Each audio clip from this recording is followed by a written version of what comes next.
Tafsiri ya chumbani. Tafsiri ya chumbani. Tafsiri ya kwanza, mattress, godoro.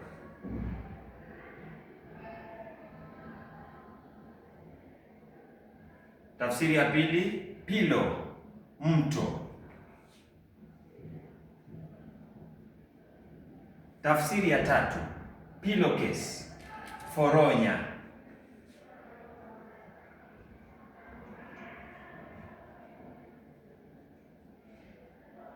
Tafsiri ya nne, wardrobe, kabati la nguo.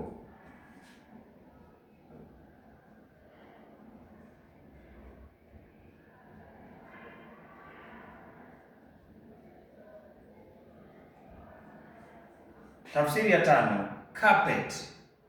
Pale mtazamaji utaniambia pale kwenye comment section, carpet katika lugha ya Kiswahili tuitaje? Tupatane pale chini ili tuweze kuzungumza zaidi. Curtain, pazia.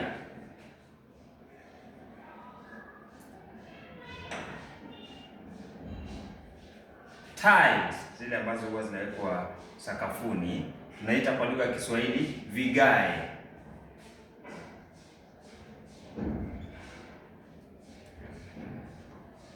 Shelf, mahali ambapo huwekwa vitu jikoni ama mahali popote, tunaita rafu.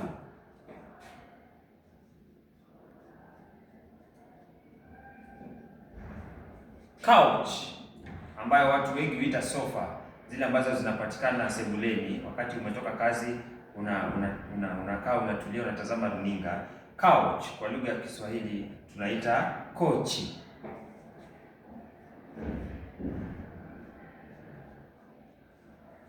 Mwisho kabisa tuna drawer, ile sehemu ndogo ambayo inapatikana mezani au mahali popote pale. Drawer, lugha ya Kiswahili shubaka.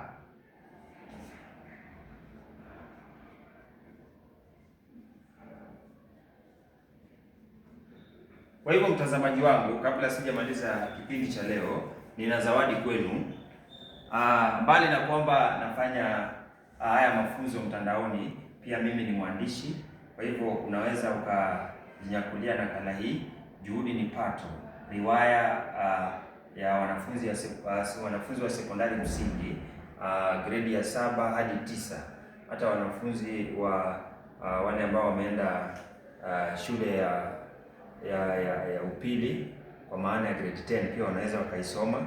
Kwa hivyo kama ungetaka kupata nakala hii, tafadhali uende pale kwenye inbox ili tuweze kuzungumza zaidi.